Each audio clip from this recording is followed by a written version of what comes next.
Puji serta syukur kita alhamdulillah di pagi ini Allah Subhanahu wa taala senantiasa memberikan nikmatnya kepada kita semuanya. Mudah-mudahan nikmat yang telah kita terima menjadi wasilah kita semuanya untuk senantiasa taqarrub ilallah Subhanahu wa taala, mendekatkan diri kepada Allah Subhanahu wa taala, dan waktu yang tersisa ini pun Allah Subhanahu wa taala memberikan bimbingan kepada kita semuanya agar kita dapat melaksanakan apa yang Allah inginkan, apa yang Allah perintahkan kepada kita semuanya.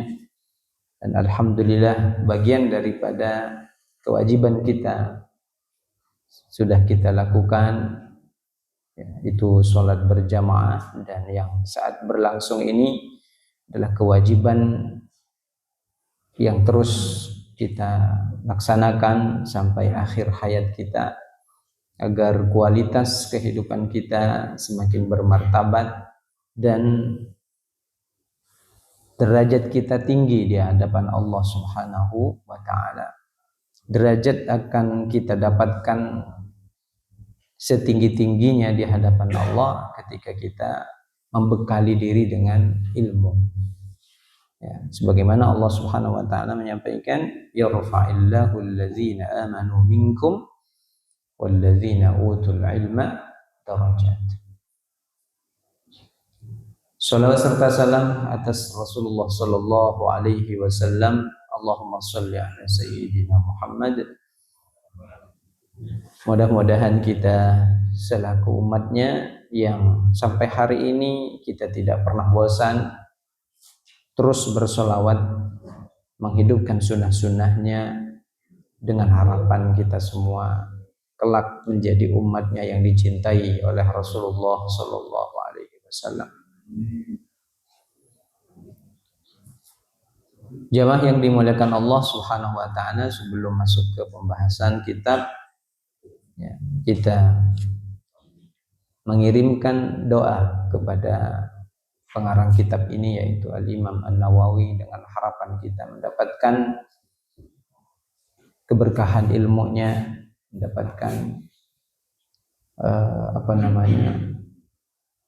manfaat daripada apa yang beliau tinggalkan, yang wabil khusus hari ini kita mempelajari kitabnya, karyanya.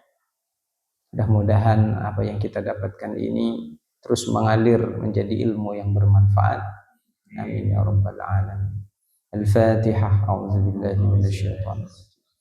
Bismillahirrahmanirrahim. Alhamdulillahi rabbil alamin. Ar-Rahmanir Rahim. Maliki yaumiddin. Iyyaka na'budu wa iyyaka nasta'in. Ihdinas siratal mustaqim.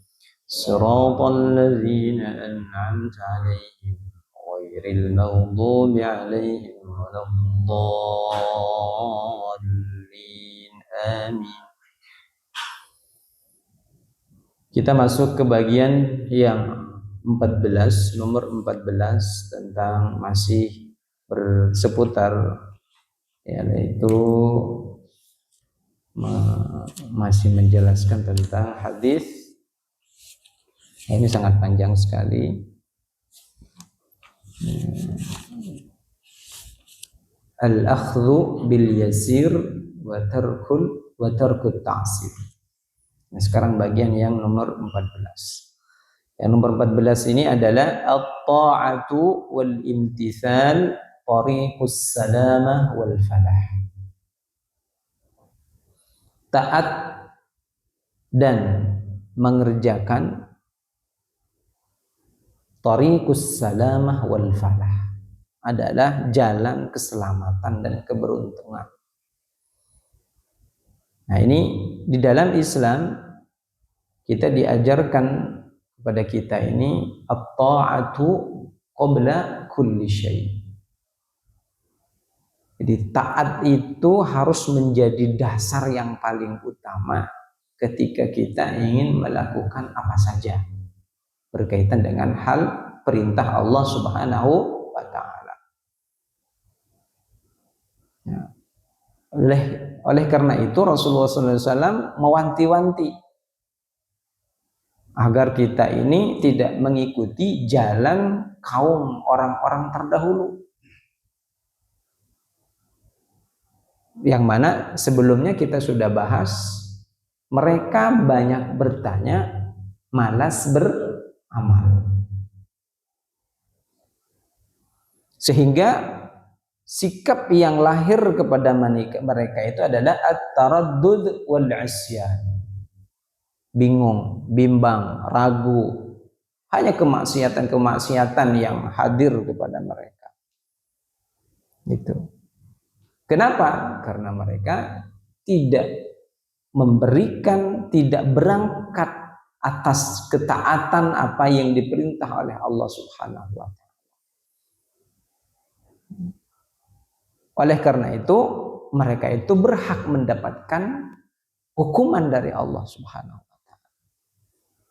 Sehingga ketika Allah pun ingin memberikan kewajiban kepada mereka, ya, maka kewajiban-kewajiban itu berat bagi mereka.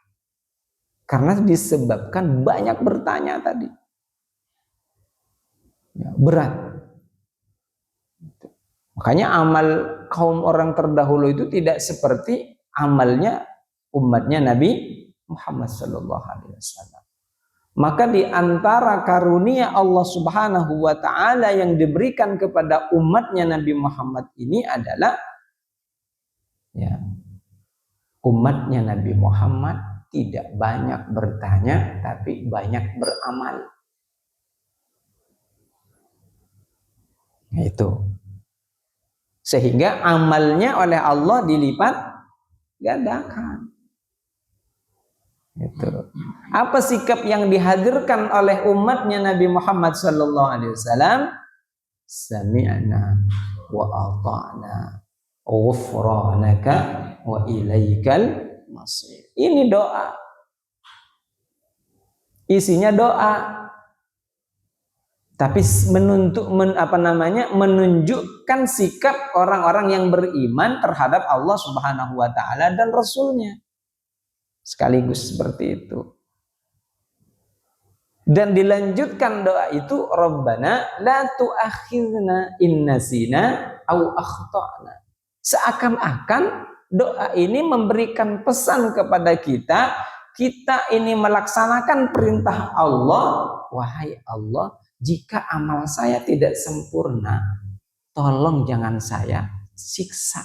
La tu'akhidna in nasina, jika kami lupa. Au akhtana, atau kami luput, salah. Nah, ini yang sering kita baca. Ini pengakuan kita kepada Allah, kita sebagai manusia yang tidak sempurna. Sudah kita nggak sempurna, ngeyel. Nah ini yang masalah. Nggak sempurna, ngeyel, nantang perintah Allah. Kenapa? Karena orang ini berangkatnya tidak berangkat atas dasar ketaatan kepada Allah Subhanahu wa taala. Nah, ini yang harus kita jauhkan. Oleh karena itu, Nabi sudah dari jauh-jauh hari mewanti-wanti kepada umatnya agar jangan sama seperti kaum terdahulu. Gitu. Bahkan di dalam doa itu, Rabbana wala tuhammilna ma la taqata lana. Ya Allah, jangan kami berikan beban yang sekiranya beban itu kami tidak mampu untuk melaksanakan. Artinya apa? Kalau kita ini diberikan beban oleh Allah, berarti Allah sudah memberikan beban itu kepada kita, kita mampu melaksanakannya. Itu. Seperti sholat 5 waktu misalnya. Bukan kita masalah mampu nggak mampu. Seberapa lama sih sholat 5 waktu itu? Kalau sholat zuhur berapa lama coba kalau sendiri? Bapak-bapak, berapa lama? Sampai nggak 5 menit? Nggak sampai. Itu coba Pak, kalau dihitung-hitung Pak, pasti masih sibuk-sibuknya kita nih, lagi sibuk-sibuknya sholat. Saya boro 5 menit. Lagi sibuk-sibuknya. Itu Allah minta kita, kamu sholat dulu. Selesaikan sholatnya, tuntas urusanmu. Itu berkah itu semuanya kalau seperti itu. Tapi bagi orang yang tidak didasari dengan ketaatan, berat itu sholat. Orang lagi kerja disuruh sholat. Orang lagi sibuk, ya kan? Ya kan Pak? Coba kalau kita disuruh Pak, orang lagi enak-enaknya tidur, disuruh bangun. Orang lagi enak tidur, suruh bangun tidur. Disuruh bangun tidur, suruh sholat. Ya. Kalau ingin meninggikan lagi derajatnya di hadapan Allah, agar kita sampai ke maqamam mahmuda, maka apa kata Allah? Wa minal laili fatahajjad bihi nafilatan laka asa ayyab'atsaka rabbuka maqamam mahmuda. Maka bangun malam, naikin lagi, bukan bangun pas azan. Ini kalau bangunnya pas azan masih di bawah derajatnya, levelnya tidak naik, situ-situ aja gitu. Nah ini memberikan gambaran kepada kita bahwa kita ini semuanya tidak mampu berbuat apa saja kecuali atas izin Allah Subhanahu wa taala. Apa isi doa juga? Wala tuhammilna ma la taqata lana bi, ya. Wala tahmil alaina isran kama hamaltahu 'alal ladzina min qablina. Ya Allah, jangan kami berikan beban seperti umat-umat terdahulu. Itu berat bebannya, Pak. Nah, berat umat-umat terdahulu itu bebannya berat. Nah, seterusnya tadi, wala tuhammilna ma la taqata lana bi wa'fu anna waghfir lana warhamna anta maulana fansurna 'alal qaumil kafirin. Ini semuanya isinya doa dari atas. Dari awal tadi kita baca di akhir surah Al-Baqarah. Maka itu juga disunnahkan bapak-bapak sebelum tidur dibaca. Mulai dari lillahi ma fis samawati wa ma fil ardh. Disunnahkan sebelum tidur. Ayat kursinya dibaca. Itu kan, al-muluknya dibaca. Ya, trikulnya dibaca. Itu banyak pengantar tidur. Oh, ini nggak tidur nih, suruh banyak banget, suruh baca Quran, nggak tidur kan? Iya. Iya. Itu Islam mengajarkan kita tidurnya ibadah. Ini yang dikatakan tidurnya ibadah. Kenapa? Diawali dengan ibadah. Maka wafatnya pun seandainya dia wafat dalam keadaan ibadah. Itu yang kita minta, wala tamutunna illa wa antum muslimun. Ini maksudnya agar kita terus dalam keadaan ibadah. Bahkan bapak-bapak kerja, berangkat pagi, bismillahirrahmanirrahim, pulang sore, kemudian sampai rumah lelah, ada rasa lelah yang bapak-bapak rasakan. Itu kata Rasulullah sallallahu alaihi wasallam, lelahmu jika mencari nafkah atas dasar ikhlas kepada Allah Subhanahu wa taala, terhapuslah dosa-dosa sehari itu. Itu enggak tanggung-tanggung Allah memberikan apresiasi kepada orang yang terus mencari nafkah. Makanya Allah itu tidak suka kepada orang yang minta-minta. Yang mengemis itu bukan ciri orang muslim, bahkan dibenci oleh Rasulullah SAW sendiri. Dilarang. Rasulullah itu pernah bertemu dengan orang yang minta-minta. Rasulullah kasih modal. Nih kamu, kasih modal. Silahkan kamu pergi ke pasar. Artinya apa? Rasulullah SAW mengajarkan kepada orang ini agar kamu belajar berbuat sendiri, makan dari hasil tangan kamu sendiri, dari keringat kamu sendiri, bukan karena minta kepada orang lain. Itu hina di dalam Islam. Itu tidak disukai oleh Rasulullah SAW. Makanya ada hadis, al-yadul ulya khairun min yadis sufla. Tangan yang di atas lebih baik daripada tangan yang di bawah. Al-Islamu ya'lu wa la yu'la alaihi. Enggak ada yang lebih tinggi daripada derajat Islam itu. Jadi Islam datang ini adalah untuk meninggikan derajat kita sebagai manusia. Merendahkan diri di depan manusia tidak layak. Nah, karena itu harus dijaga. Masalah kesempurnaan itu tidak mungkin kita melaksanakan ibadah dengan sempurna. Tidak mungkin kalau kita lakukan sendiri. Tidak mungkin. Nah itu. Maka kata Rasulullah, jangan seperti orang-orang terdahulu. Maka beruntunglah orang-orang yang jujur daripada umat ini. Jujur apa maksudnya? Jujur atas apa yang diperintahkan oleh Allah dan Rasulnya. Dia melaksanakan dengan sebenar-benarnya, dengan sebaik-baiknya. Oleh karena itu sehingga mereka berhak mendapatkan balasan yang setimpal oleh Allah Subhanahu wa ta'ala. Innama kana qaulul mu'minina idza da'u ila Allah wa rasulih yahkuma bainahum an yaqulu sami'na wa ata'na wa ulaika humul muflihun. Sesungguhnya perkataan orang-orang mukmin ketika dia mendapatkan ajakan kembali kepada Allah, diajak apa saja Pak? Yuk sholat, yuk perang. Diajak perang, kira-kira bilang sami'na enggak Pak? Kalau bapak-bapak ini ditanya di sini, kondisinya di sini, bukan di luar, di sini, yuk perang. Ya, dia dilihat dulu situasi dan kondisinya. Kalau di sini, terkirain mah, ayo perang, merangin siapa kalau di sini? Ya, yang diperangin kita kalau di Indonesia ini adalah perangi hawa nafsu kita. Karena musuh terbesar kita sebetulnya nggak jauh, ada di dalam diri kita sendiri. Makanya di dalam Al-Quran itu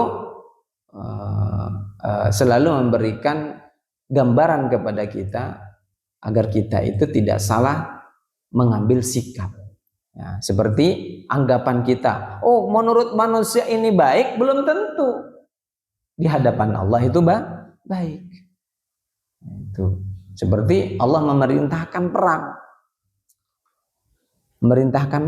Itu kan seakan-akan bertentangan dengan mau apa ini perang-perang segala.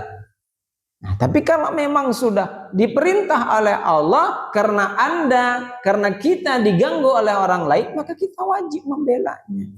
Karena itu bagian daripada hifdzuddin, menjaga agama. Bagian daripada maqasidus syariah yang 5 itu adalah hifdzuddin, menjaga agama. Dan cara menjaga agama itu tergantung situasi dan kondisinya. Tapi kalau kita di situasi peperangan, ya kita harus menjaga agama Allah dengan mengikuti perintah Allah berperang. Faqtuluhum wa in qataluhum faqtuluhum. Jika mereka memerangi, maka perangi, kata Al-Quran itu. Kadzalika jazaul kafirin. Itulah balasannya bagi kaum kafir. Itu, Masya Allah. Seperti seorang, ini seperti cerita seorang namanya sahabat Rasulullah Sa'ad bin Mu'adz. Ini kuli Pak, kuli panggul, kuli yang benar-benar di sawah gitu kan. Gosong Pak dia Pak kalau pulang, benar-benar gosong. Suatu ketika bertemu dengan Rasulullah. Ya, Rasulullah SAW bersalaman. Saat Rasulullah bersalaman, dipegang tangannya, kasar tangannya. Kenapa tangan kamu kasar? Ya Rasulullah, saya setiap hari ada di sawah, ada di kebun, bekerja, cari nafkah. Baru diambil tangan oleh Rasulullah, tangannya ini dicium oleh Nabi SAW. Inilah tanganmu yang tidak akan disentuh oleh api neraka. Betapa mulianya Islam itu. menghargai orang yang mencari nafkah karena Allah Subhanahu wa taala. Allah sampai Nabi Muhammad memberikan penghargaan seperti itu. Bahkan Sa'ad bin Mu'adz ini mati ketika perang Khandaq. Ada di pangkuan Rasulullah Sallallahu Alaihi Wasallam. Itu orang pekerja Pak. Inilah kalau orang sikapnya orang mukmin, nggak melihat tentara, nggak melihat siapa-siapa. Jika ada perintah dari Allah dan Rasulnya, apa tadi? Sami'na wa ata'na. Nah disinilah qaulul mu'minin. Apa sikap kaum orang-orang mukmin ketika mendapatkan ajakan kembali kepada Allah Subhanahu wa taala dan Rasulnya? Liyahkuma bainahum an yaqulu, mereka berkata sami'na wa ata'na wa ulaika humul muflihun. Itulah yang dikatakan orang sukses.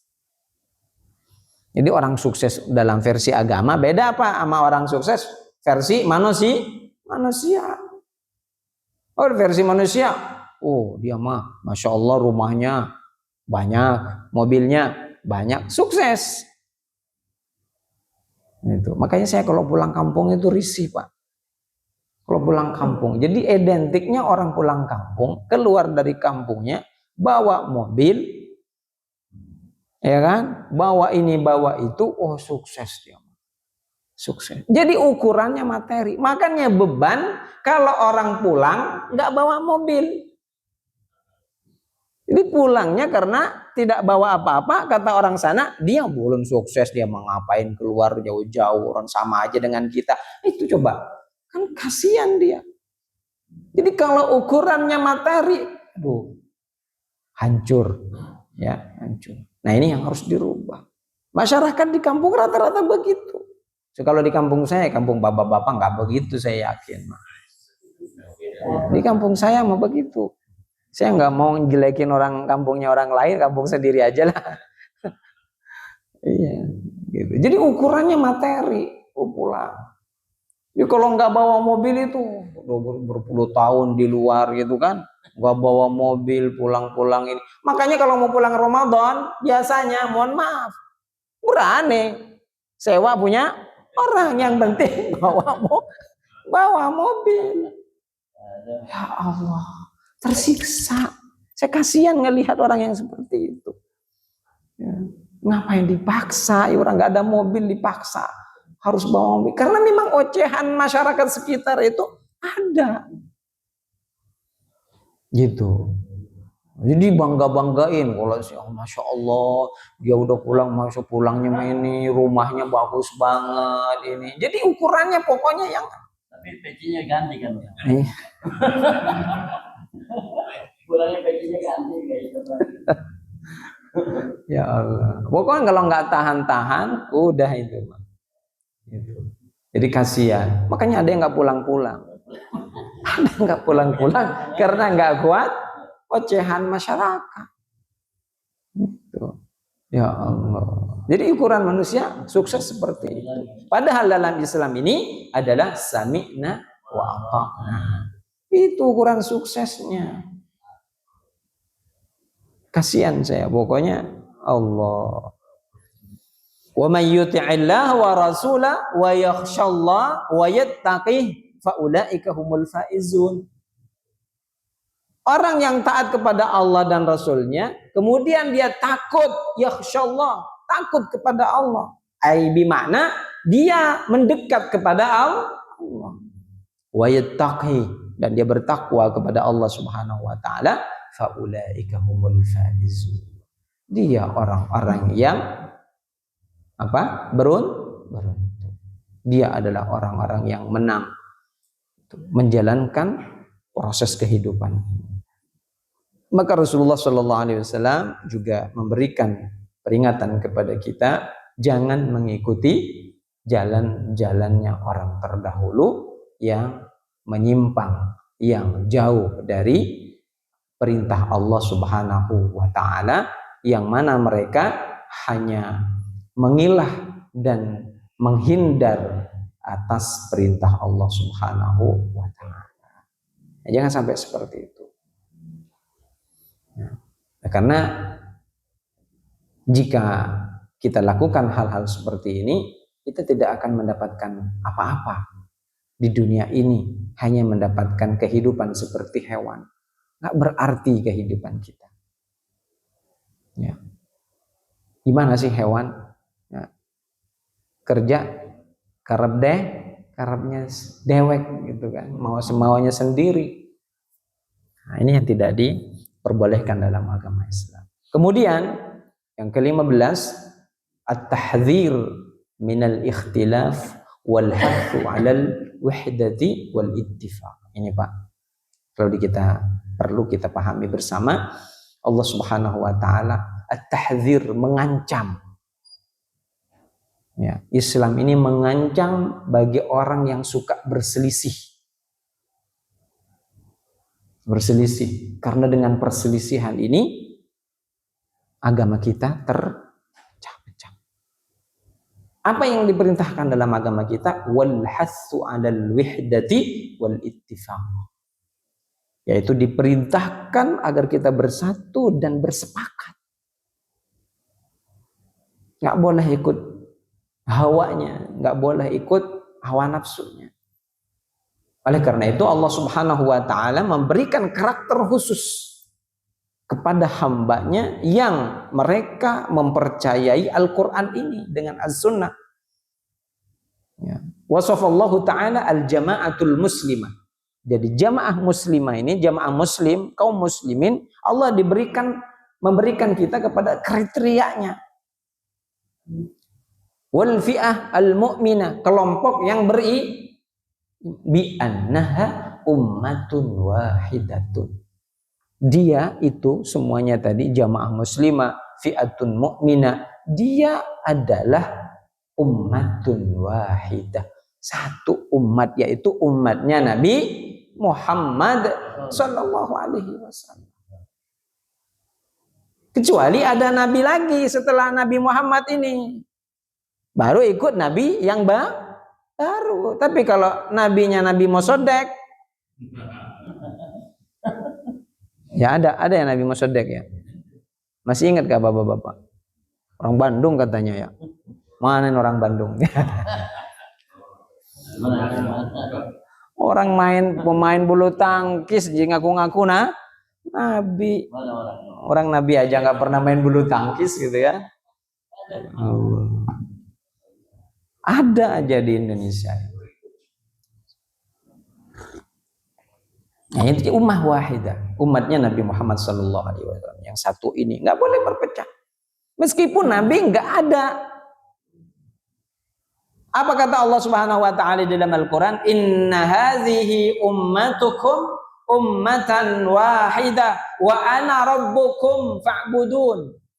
Sesungguhnya umat ini adalah umat kalian Muhammad, ummatan wahidah. Artinya memberikan pesan apa? Untuk bersatu.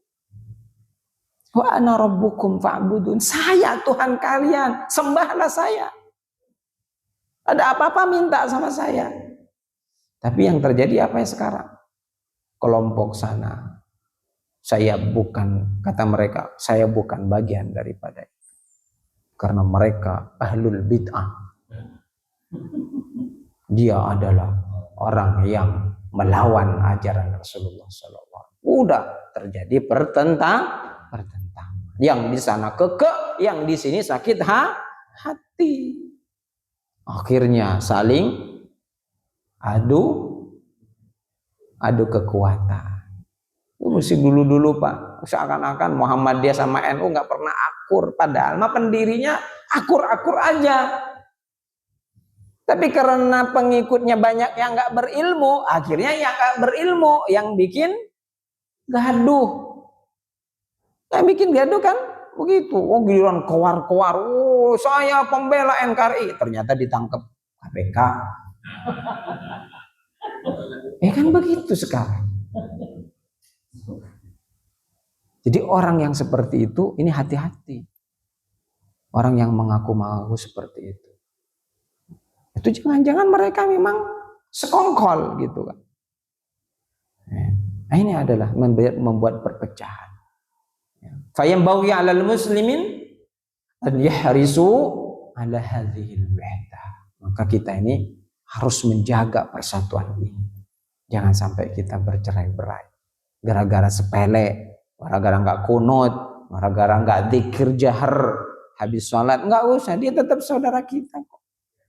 Orang sama-sama sholat, kecuali kalau dia sholatnya menghadap ke timur. Kalau sama-sama ngadep ke Ka'bah, ke kiblat, nggak usah dipermasalahkan. Tuh, nggak usah, itu hal-hal sepele, urusan masing-masing. Kalau masalah ikhtilaf itu urusan masing-masing. Apa gunanya ada 4 mazhab ini? Kalau seandainya begitu nanti egois yang 4 mazhab ini.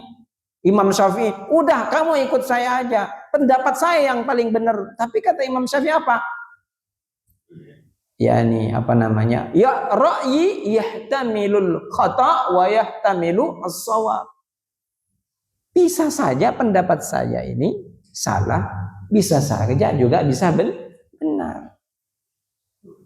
Tidak egois Imam Syafi'i.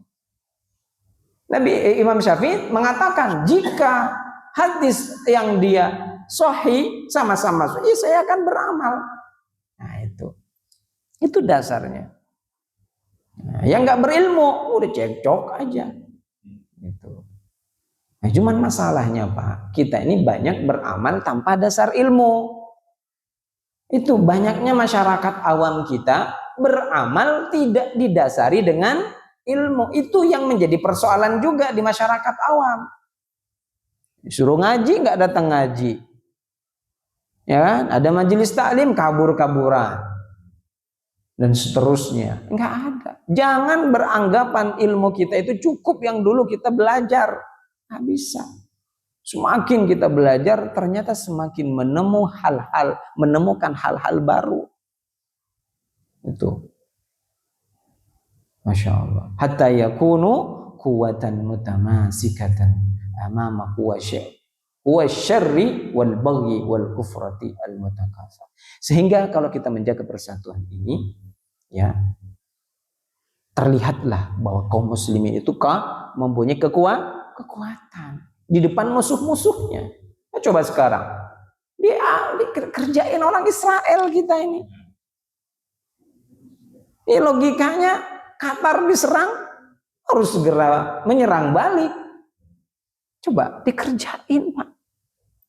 Apa coba ditakutkan kalau negara Arab itu bersatu? Tenggelam itu Israel itu. Orang Amerika yang jauh itu nggak mungkin kita bisa ngelawan ini dengan orang Arab itu. Orang ini juga bikin pangkalannya di Arab, pangkalan militernya. Karena orang Islamnya tadi bercerai-berai. Sampai saudara kita di Gaza hari ini kelaparan, dibom pun sampai hari ini dibom. Karena sangat berambisi sekali untuk hanguskan saudara kita di sana.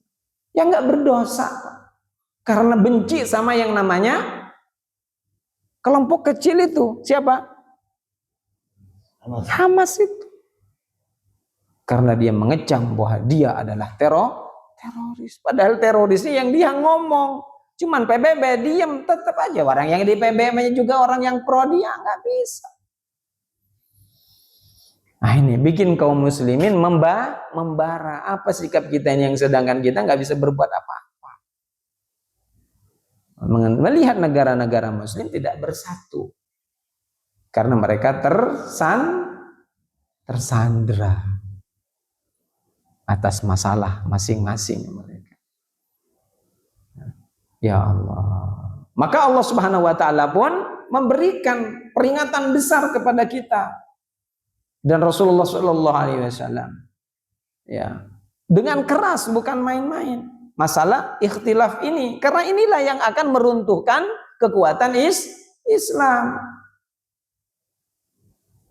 Di sini ada an yaj'alal ummah jama'atan wa ahzaban.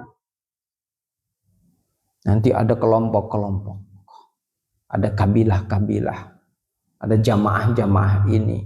Yang satu fokus ini, udah fokusnya zikir aja, nggak pernah nanti masuk ke parlemen. Orang itu zikir doang. Kalau di Indonesia kan ada parlemen, demokrasi, nggak bisa, diam aja, ya kan, nggak bisa. Giliran negaranya dikuasai sama orang yang nggak bertanggung jawab, teriak-teriak. Nah, di mana peran Anda? Saya sudah berdoa sama Allah. Doa tidak cukup, harus ada ikhtiar. Doa itu nomor sekian daripada setelah ikhtiar. Itu minta. Nah, ini wasilah-wasilah seperti ini jangan sampai kita hiraukan. Sehingga ketika jamaah-jamaah itu terus tidak mengedepankan persatuan, baik ahzaban, kelompok-kelompok, kalau diartikan di politik adalah partai-partai, sehingga kemarin terjadi penjarahan. Kenapa? Karena mereka tidak mengambil aspirasi rakyat. Jangan salahkan rakyat kalau dibawa ke politik. Kenapa? Karena mereka yat'anu kullun minha al-akhar wa tuqatil fiha bainaha wa tanshagilu bi nafsiha. Mereka sibuk urusan perut sendiri. Ya kan? Sehingga masyarakat apa tadi? Marah. Itu akibatnya. Mementingkan kelompoknya sendiri. Selama saya menjabat, pokoknya segeralah kamu bikin proposal, nanti saya turunkan uang rakyat dihabisin. Iya Pak. Ini saya nggak mau bicara karena saya pengalaman ada di dalam itu. Itu kok jelek banget urusan begini gitu. Kenapa harus kelompoknya? Kenapa nggak orang lain yang tidak tahu kabar ini? Beri dia, kasih, datengin. Mana yang lebih membutuhkan? Nah itu. Nah ini harus kita rubah cara berpikirnya. Sehingga tidak hanya mementingkan kelompoknya sendiri. Pasti kan yang lain yang nggak mendapatkan, berarti dia kan iri. Oh dia yang dapat, yang lain mana? Mana haknya yang lain? Nah gitu. Bahkan saya pernah mengikuti salah satu rapat gitu, diundang sama teman-teman yang bagian pimpinan pesantren gitu. Ya ajak memang. Ada seorang yang berbicara, dia yang mempunyai legislatornya gitu kan. Mumpung masih kesempatan nih, gitu kan. Atau bagi-bagi, mulai ada dana. Terus saya bilang, oh terus gimana yang lain? Yang bukan kelompok dari ini gitu kan. Ya Allah, kok bisa begini? Ya. Itu mah pesantren, urusan pesantren aja dijadi politisasi. Urusan pesantren. Itu ya Allah. Arahnya saya bisa membaca loh ini maksudnya. Ya ujung-ujungnya pengen mendapatkan apa? Menteri. Ya kalau dia bupati berarti dia bagian apalah gitu kan. Jadi ada harapan-harapan seperti itu. Ingin melanggengkan cita-citanya. Padahal nggak berbobot ibaratnya. Nah ini yang merusak tatanan agama kita. Yang punya kemauan sendiri didahulukan daripada kemauan masyarakat atau kelompoknya. Nah ini yang menjadi perpecahan kaum muslimin. Jangan sampai terjadi seperti itu. Wakadzalika yuqarrirul Qur'an anna hadza sya'nul ladzina kafaru min ahlil kitab. Kelakuan yang seperti ini adalah kelakuan orang-orang terdahulu min ahlil kitab yang melanggar aturan Allah Subhanahu wa taala. Itu makanya jangan sampai seperti ini. Insyaallah kita cari jalan keluarnya kalau ada perbedaan. Jangan sampai kita menjauh. Jazaa'u man faraqal jama'ah wa sababul firqah wal ikhtilaf. Balasan bagi orang yang dia faraqal jamaah, dia berpisah keluar dari jamaahnya, dan sebab-sebab al-firqah wal ikhtilaf, ya, sebab-sebab perpecahannya itu adalah karena ada perselisihan karena ketidakpuasan. Oh si A punya ini ambisi enggak tersalurkan, oh udahlah bikin jamaah lagi. Nah gitu, banyak jamaahnya. Makanya sekarang di NU saja sudah banyak jamaah banyak cabang-cabangnya. Tapi kalau di Muhammadiyah saya belum pernah ketemu. Lebih terorganisir, ya. Meskipun saya latar belakangnya sama-sama NU. Nah, cuman NU garis lurus. Kan pakai bahasanya siapa, Kiai siapa namanya?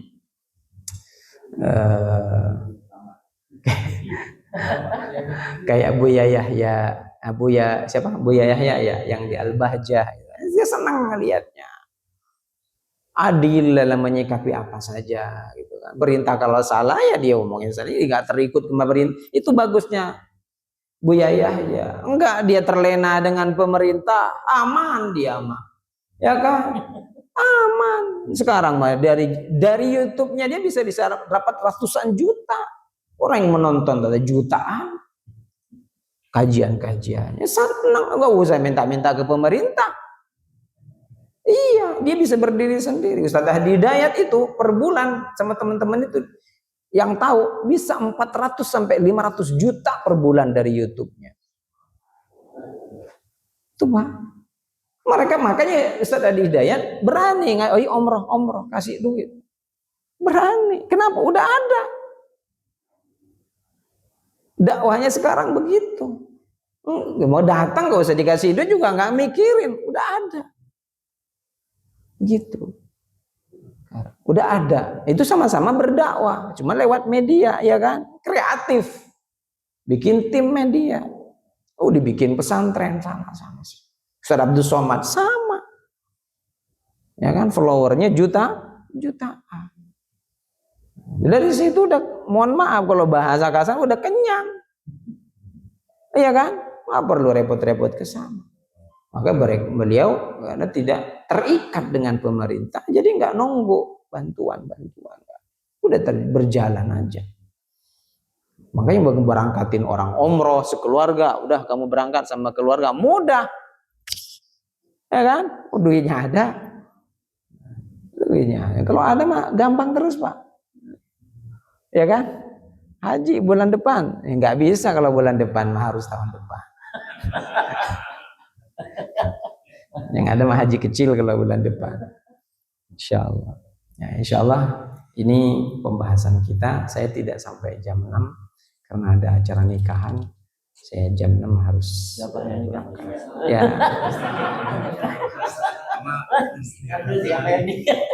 Mau memperjelas saja ini. Saya masih mau aja. Berarti masih nor.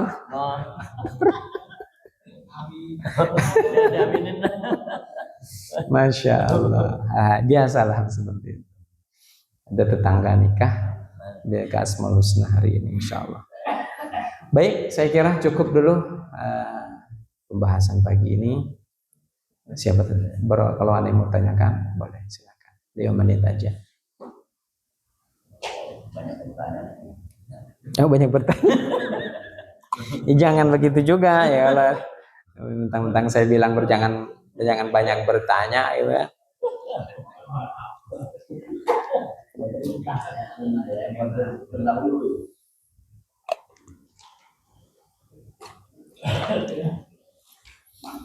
Baik, kalau nggak ada saya tutup dulu untuk pertemuan pagi ini. Dengan mudah-mudahan apa yang kita sampaikan ya mendapatkan kemudahan kita untuk beramal, dan ilmu kita yang kita dapatkan bisa bermanfaat, dan kita semakin dekat kepada Allah Subhanahu wa taala.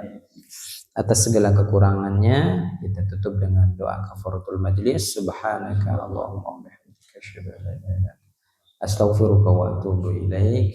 Demikian, assalamualaikum warahmatullahi wabarakatuh. Ya Allah ya Rahman ya